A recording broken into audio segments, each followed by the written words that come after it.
So this is just a quick little video because one of my followers on Instagram asked me the question what I think of the input hypothesis. So if you don't know, the input hypothesis is a hypothesis that when you're learning a language, it is best learned by receiving lots of input from the language rather than putting it out, rather than applying it. Okay? This method, or this, hypothesis is done or has been set by Stephen Krashen, a very famous linguist and professor, who I've actually had the chance to hear speak at a language event when I lived in Montreal 5 years ago. So the input method says that as a language learner, you should basically consume a lot of input. You should listen to the language as much as you can. Like, you should watch a lot of TV, listen to people speak it around you, and not like consciously study. You shouldn't consciously take notes and revise vocabulary and grammar and so forth, because you will eventually figure it out yourself. The assumption is that this way is the way that children learn their language. Now, I have heard of this method, and I have also taught quite a lot regarding this method, especially when I lived in Japan. This was basically the first teaching method that I had come across. And yes, now what do I think about it? I know I'm calling it a method, right? Because there's a teaching method behind it. Basically, you teach by exposing the student to a lot of language and not explain the grammar and not translate the vocabulary. Okay, this is the way. Now, first of all, it is true that I have always worked as a teacher who only uses the target language. So I don't translate normally for my students. Technically, this is some sort of input, right? The students have to figure out themselves what I'm talking about, because I'm not giving them a translation. And I have to say that does work often, yeah. For example, if you're at a lower level, you can simply show an object to the student and tell them, yeah, this object is that. Yeah, I show them this object and I say this is a mouse, and it's very clear. So if you're at a level where there's simple objects and things that you can show, this is quite easy to do. If you want to, you can act out action verbs, run, jump, sing, etc. This is quite easy. And you can make facial expressions, colors. There's certain words that are very easy to comprehend without needing a translation. Now, the more advanced you get, the more difficult it might become to understand more theoretical concepts, because you can no longer present them in a tangible way.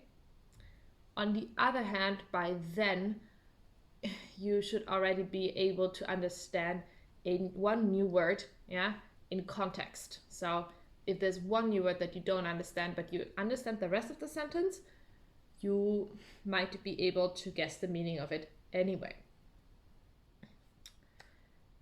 Now, so in this regard, I would say there's a certain truth in it. You can just listen to things and automatically understand what they mean.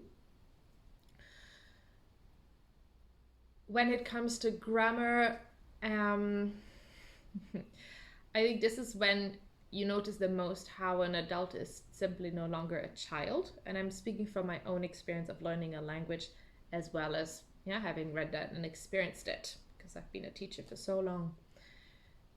Adults are very rational, logical people.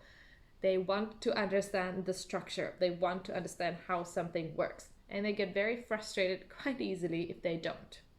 So if as a teacher, you just present them the language structure and you don't explain it, adult students tend to get quite unnerved because they really want to understand the theory behind it. So I do think it's quite challenging to present it and tell the student, just listen to it, just take it in the way it is. It will make sense at a later stage. I think for an adult student, this is quite hard to accept. That's why I think there is some use in breaking down the grammar. Now, what I do also think, though, is that you do give this grammar explanation to the student, because then the brain will be satisfied, having received some sort of a theoretical deconstruction of it. But the real learning of grammar often comes later or before. Like, I think in order to understand certain concepts, such as the present perfect in English, or the present perfect continuous, or the present continuous. These are, for example, tenses that do not exist in German. So for German learners of English, these are very hard to grasp. And you can give a student as many explanations of the grammar as you want, and I think it will not click perfectly. So in this case, I have noticed how important it is that you give continuous input to the student, that they hear this sentence structure, but also that you have to make them aware of the sentence structure. Because what happens is, like, if you only give input, the idea is that you just soak up when you hear things around you. I have noticed that you have to kind of like nudge students and tell them, listen to this sentence. This is the sentence structure that you need to acquire. So from my experience, it's not enough to just let the students hear it. Sometimes you have to, make them aware that this is the structure they need to study. Now, if you are somebody who has learned a lot of languages and who knows what you need to listen out for, watch out for, then this works well. For example, when I was living in Japan, I knew there were certain sentence structures that I just didn't understand. I didn't know how to make them. But when I heard them, I was like, this is the structure. And so, for example, in my case, I noticed that this is a structure that people are using a lot, and I would hear it all the time, and then I started using it as well, because this is how I had heard it and how it felt natural to me. I didn't exactly know the rule, and often I learned the rule later. And what was helpful then was when I learned the rule after I had already internalized this structure, then my brain had this aha moment and was very satisfied, and then kind of my grammatical understanding solidified.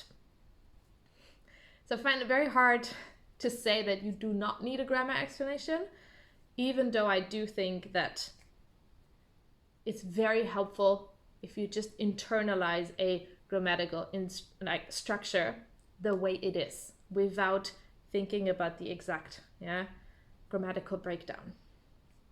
I do think our brain learns a lot in context, so I think it's a lot easier to just learn a full sentence and take it the way it is than learn the individual parts of it, whether that's vocabulary or grammar, actually, right? So often I think we first learn a full sentence, and then later, once we've already understood the full sentence, we can break it down again and kind of like satisfy our craving to want to know more about the structure. So I think this input hypothesis has, some good points, but it's probably quite geared towards children. And even with children, I'll be honest, I'm not sure if this is exactly how they learn a foreign language. I've also taught kids, and I still had to make them repeat a word and show them a word several times before they would pick it up, right? And I also do think as a language teacher that you have to start speaking. We have so many ways to get input these days, and it's much easier to consume languages passively, that we may be thinking, we don't have to make the effort to actually practice speaking. And I do think that's a big issue for language learners who believe that they just watch TV, they just move to the country and suddenly get fluent. And I'm sure if you've tried this before, you know that that's just not what happens. Like, you don't just move to the country and automatically get fluent. I've seen way too many people do that. I've seen way too many people move to a new country, be surrounded by the language and not pick it up as much. Sure, eventually, yes, but in my own personal opinion, there's a healthy mix between the two.